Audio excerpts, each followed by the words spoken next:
কেন্দ্রভিত্তিক committee এবং union নির্বাচন পরিচালনা কমিটি গঠনের লক্ষ্যে 3টা ইউনিয়নের আমাদের দীর্ঘদিনের রাজনৈতিক সহযোদ্ধাদের নিয়ে আজকে আমরা যে মত বিনিময় সভার আয়োজন করেছি, সেই মত বিনিময় সভায় উপস্থিত আছেন বাংলাদেশ জাতীয়তাবাদী দল শিবচর উপজেলা শাখার সাবেক সভাপতি, আমাদের সর্বজন শ্রদ্ধেয় মুরব্বী, আমাদের উপজেলা বিএনপির প্রবীণ নেতা জনাব আবু জাফর চৌধুরী চাচা। উপস্থিত আছেন শিবচর উপজেলা বিএনপির সম্মানিত আহ্বায়ক, শিবচর উপজেলা বিএনপিকে সুসংগঠিত করার জন্য দেশনায়ক জনাব তারেক রহমান সাহেব অত্যন্ত আস্থা এবং বিশ্বাস নিয়ে যাকে দায়িত্ব দিয়েছেন আমাদের সকলের পরিচিত মুখ জনাব সাদত হোসেন খান, এবং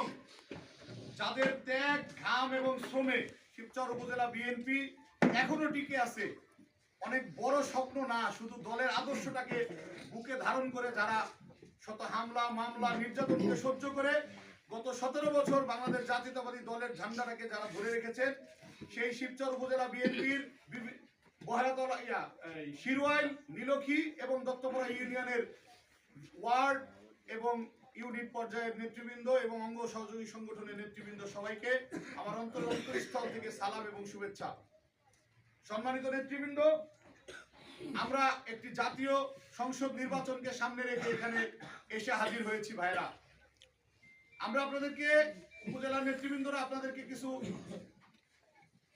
দিক নির্দেশনামূলক কথা আপনাদের সামনে বলবো, যেই কথাগুলির আলোকে আমরা বিশ্বাস করি সামনের কার্যবিধি আপনারা পরিচালনা করবেন। আগামী 12 তারিখে ধানের শীষের প্রার্থীকে বিজয়ী করার জন্য আমি বিশ্বাস করি আপনারা যারা এখানে উপস্থিত হয়েছেন এবং আমাদের আরো যারা উপস্থিত হতে পারেন নাই, সবাই মিলে এক এবং ঐক্যবদ্ধভাবে একটি পরিবারের মতো আমরা কাজ করলে আমরা এই উপজেলা বিএনপি থেকে, এই আসন থেকে আমরা তারেক রহমান সাহেবকে ভালো একটা কিছু উপহার দিতে পারবো বলে আমি বিশ্বাস রাখি ভাইরা। ইনশাআল্লাহ একটি সংগঠনে আমরা আমাদের অনেক ধরনের নেতৃত্ব থাকে, অনেক পছন্দ থাকে। আমরা দল যতদিন পর্যন্ত মনোনয়ন ঠিক না করে দিয়েছে ততদিন পর্যন্ত আমাদের সবারই ব্যক্তিগত পছন্দ অপছন্দ ছিল, চলাফেরায় আমাদের কিছু ভিন্নতা ছিল, এটা স্বীকার করতে আমাদের কোনো দ্বিধা নাই। এখানে আমরা যারা উপস্থিত হয়েছি তারা বিভিন্ন জন মনে করেছিলাম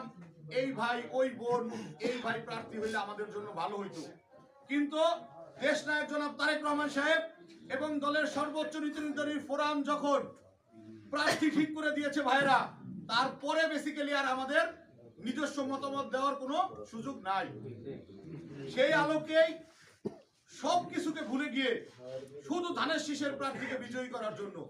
শুধু তারেক রহমান সাহেবের প্রার্থীকে বিজয়ী করার জন্য